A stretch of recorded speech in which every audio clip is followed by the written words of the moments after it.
నమస్తే సార్. నమస్తే. సార్ చాలా మందికి ఏంటంటే నైట్ టైమ్ ఫుడ్ మానేస్తే అమ్మయ్య మనం బరువు తగ్గిపోతామని వాళ్ళ డైట్‌లో దీన్ని చేర్చుకుంటారు. బట్ నేను విన్నంత వరకు అది కరెక్ట్ కాదు. నైట్ మానేస్తే బరువు తగ్గిపోతారనేది కాదు. దానికొక ప్రాసెస్ ఉంటుంది అని. యెస్. అసలు దీని గురించి అసలు ఇది మిత్తా లేతే నిజమా అనేది వ్యూయర్స్ కోసం సార్. అంటే డిఫరెంట్ టైప్ ఆఫ్ డైట్స్ ఉన్నాయన్నమాట. హ్మ్. ఇప్పుడు మీరన్న దానికి కాంట్రడిక్షన్‌లో ఒక డైట్ ఉంది. ఆ డైట్‌లో అసలు మనం డే మొత్తం ఏమి తీసుకోమన్నమాట. అంటే జ్యూసెస్, సాలడ్స్, స్ప్రౌట్స్ మీద ఉంటాం. ఈవినింగే మీల్ తీసుకుంటాం. ఈవినింగ్ ఫుల్ మీల్ తీసుకుంటాం. హ్మ్. ఓకే. అండ్ కొన్ని డిఫరెంట్ డైట్స్ ఉంటాయి. ఓన్లీ ఆఫ్టర్‌నూన్ తీసుకుంటాం. అంటే బేసిక్‌గా చెప్పాలంటే జనరల్‌గా నైట్ మన యాక్టివిటీస్ తక్కువుంటాయి. అవును. మన ఫిజికల్ యాక్టివిటీస్ తక్కువుంటాయి. కాబట్టి మన రిక్వైర్డ్ క్యాలరీస్ అనేవి తక్కువుంటాయి. కాబట్టి నైట్ మానేయడం లేదా తక్కువ తీసుకోవడం అనేది కొంతవరకు ప్రాక్టీస్‌లో ఉంది. బట్ హ్మ్. ఎట్ ద సేమ్ టైమ్ ఏంటంటే ఓవరాల్‌గా మీరు ఎంత తీసుకుంటున్నారు? అంటే అంటే the moment when you wake up మీరు పొద్దున్న లేచి నుంచి నైట్ పడుకునే వరకు మీరు ఎంత క్యాలరీస్ కన్జ్యూమ్ చేస్తున్నారు? అంటే ఎంత ఇంటేక్ ఎళ్తుంది? ప్లస్ యూసేజ్ ఎంత ఉంది? హ్మ్. అంటే మీరు ఎంత క్యాలరీస్ బర్న్ చేస్తున్నారు? మీ డే టు డే యాక్టివిటీస్ ఎట్లా ఉన్నాయి? ఫిజికల్ యాక్టివిటీస్ ఎట్లున్నాయి? ఇప్పుడు మీరు ఆ మాట మాట్లాడారు. అదే వెళ్లి ఒక రైతుది మాట్లాడండి. హ్మ్. రైతు మాట్లాడండి. ఆ! ఒక రైతు ఒక పూటలో తినే అన్నం ఉంటుంది గదా! అది మీరు నేనైనా గూడా 1 వీక్ కూడా మనం తినలేం. అవును. ఆ క్వాంటిటీ ఆఫ్ ది రైస్‌ని తినలేము. రైట్? ఇప్పుడు ఆర్మీ వాళ్ళున్నారు. వాళ్ళు తినే తిండి తీసుకోండి. రైట్? ఇప్పుడు వేద పాఠశాలలో ఉంటారు. వాళ్ళు కంటిన్యూయస్‌గా చాంటింగ్ చేస్తుంటారు. ఆ హ్మ్. చాంటింగ్ చేయడం వల్ల ఆటోమేటిక్‌గా ప్రాణాయామం జరుగుతుంది. ఆ ప్రాణాయామం జరగడం వల్ల ఎనర్జీ బర్న్ అవుతుంది. ఓకే. రైట్? 2 ½ కేజెస్ రైస్ తింటారు ఒక పూటలో. 2 ½ కేజెస్ రైస్, ½ కేజీ దాల్ తింటారు. ఓకే.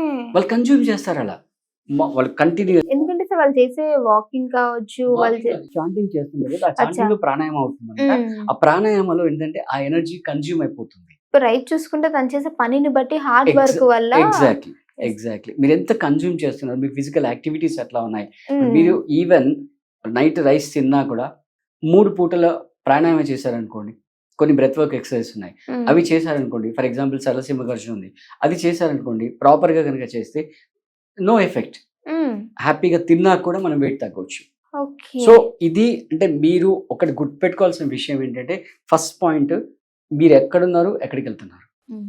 ఇప్పుడు సికింద్రాబాద్‌లో ఉన్నాడు అమీర్‌పేట్ రావడం వేరు. పంజాగుట్టలో ఉన్న అమీర్‌పేట్ రావడం వేరు. అవును. 90 కేజెస్ వాడు 60కి రావడం వేరు. 70 వాడు 60కి రావడం వేరు. Yes. Right? At the same time వీళ్ళిద్దరూ ఆ స్టేజ్‌కెళ్ళడానికి రీజన్ ఏంటి? హ్మ్. వెళ్ళడానికి రీజన్ ఏంటి? Plus me day to day activities ఎలా ఉన్నాయి? ఏ విధంగా ఉన్నాయి? అవును. మీరెంత కన్జ్యూమ్ చేస్తున్నారు? ఇవన్నిటిని దృష్టిలో పెట్టుకొని హ్మ్. మన డైట్ అనేది డిసైడ్ చేయడం జరుగుతుంది. అంతేగాని బ్లైండ్‌గా నేను నైట్ రైస్ మానేస్తే తగ్గిపోతుంది. ఆఫ్టర్‌నూన్ అది మానేస్తే తగ్గిపోతుంది అనని కాదు. రైట్? ఫర్ ఎగ్జాంపుల్ మీరు నైట్ ఫర్ ఎగ్జాంపుల్ 5:30, 6కి తిన్నారనుకోండి. Doesn't make any effect. అవును. 5:30, 6కి తిన్నారనుకోండి. 9:00 పడుకున్నారనుకోండి. హ్మ్. 9:00 పడుకుంటే అది తిన్నది హ్యాపీగా అరిగిపోతుంది. హ్మ్. అసలు ఇంకా గట్టిగా చెప్పాలంటే మీరు ట్రై చేయండి కావాలంటే. ఈవినింగ్ 5:30 కనుక తిన్నారనుకోండి. రేపు పొద్దున్న మీకు బ్రష్ చేయాల్సిన అవసరం ఉండదు. హ్మ్. మీ మౌత్ అంతా ఫ్రెష్‌గా ఉంటుంది. ఓకే. అంటే మీరు 5కి తింటే 5:30కి తినేస్తే హ్మ్. ప్రాసెస్ అంతా మీరు పడుకునే లోపు అయిపోయింది. సో అవునవును. As simple hmm. As that. అర్థమైంది sir. As simple as that. మీరు మిక్సీలో, జార్‌లో పిండి ఏసారు, రుబ్బేసారు, జార్‌లో కడిగేసారు, అక్కడ బోర్లేసారు. హ్మ్.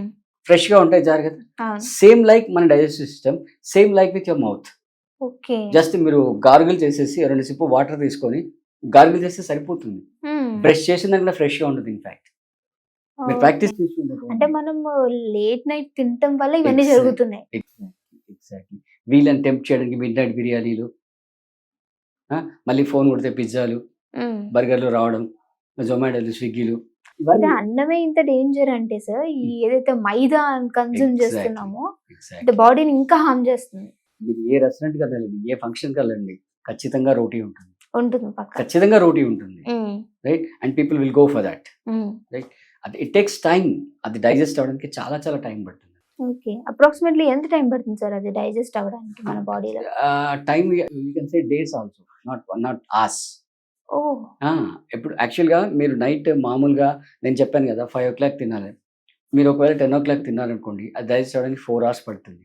ఓకే. హ్మ్. అందులో మీరు ఒక రిసెప్షన్‌కెళ్లారు. లేదా పార్టీకెళ్లారు. అక్కడ స్వీట్ తిన్నారనుకోండి. ఆ 4కి ఇంకో 2 అవర్స్ యాడ్ చేసుకోండి. హ్మ్. అదే మీరు ఐస్ క్రీమ్ తిన్నారనుకోండి. 4 + 2 + 3 ఎంత డ్యామేజ్ చేస్తున్నాం అంటే సార్ మీరు అయితే. రాత్రి పడుకుంటారు గదా! హ్మ్. పొద్దున్న లేసేందుకు నడుస్తూనే ఉంటుంది గిర్ని. ఆ లోపల బాడీ క్యాన్సర్ మెషిన్ ఉంది కదా, అది కంటిన్యూస్ గా నడుస్తూనే ఉంటుంది. అండ్ ఇన్ఫాక్ట్ మీరు అలా తిన్నప్పుడు మీ స్లీప్ చాలా వరెస్ట్ గా ఉంటుంది. ఎస్. స్లీప్ అనేది చాలా వరెస్ట్ గా ఉంటుంది. సో ఫస్ట్ అంటే లైఫ్ లో మీరు హెల్దీ అవ్వాలన్నా, వెల్దీ అవ్వాలన్నా కూడా మీ రొటీన్ ఇంపార్టెంట్. అది food main, everything major. Everything food అంటే ఫుడ్డే కాకుండా మీరు ఏ స్లీప్. టైంకి పడుకుంటున్నారు, ఎవరితో మాట్లాడుతున్నారు, రోజులో ఎన్నిసార్లు బర్స్ట్ అవుతున్నారు, కోపం ఎన్నిసార్లు వస్తుంది? ఎన్నిసార్లు వస్తుంది, అవన్నీ ఇంపార్టెంట్ అన్నమాట. ఓకే. ఎంత ఇరిటేషన్ వస్తుంది మీకు రోజులో, ఎంతసేపు ఫోన్ మాట్లాడుతున్నారు, ఎంతసేపు స్క్రీన్ ముందర ఉంటున్నారు. కోపం కూడా దీనికి ఒక కారణం అని చెప్పొచ్చు. Yes, yes, yes. ఎందుకంటే కోపంలో మీరు అబ్జర్వ్ చేసి చూడండి, మీ బ్రెత్ చాలా ఫాస్ట్ గా ఉంటుంది, ప్లస్ మైండ్ అంతా డిస్టర్బ్ అయిపోతుంటుంది అనమాట. అదే అప్పుడు మీరు కోపం వచ్చినప్పుడు కళ్ళు మూసుకొని మీ బ్రెత్ మీద ఫోకస్ చేయండి, కోపం తగ్గిపోతుంది, బ్రెత్ కామ్ అయిపోతుంది అనమాట. ఓకే. సో కోపంకి, ఫుడ్ కి, స్లీప్ కి, వెయిట్ కి చాలా లింక్స్ చాలా ఉన్నాయి. చాలా links ఓకే, ఉన్నాయి. Thank you so much sir, మంచి Thank you. ఇన్ఫర్మేషన్.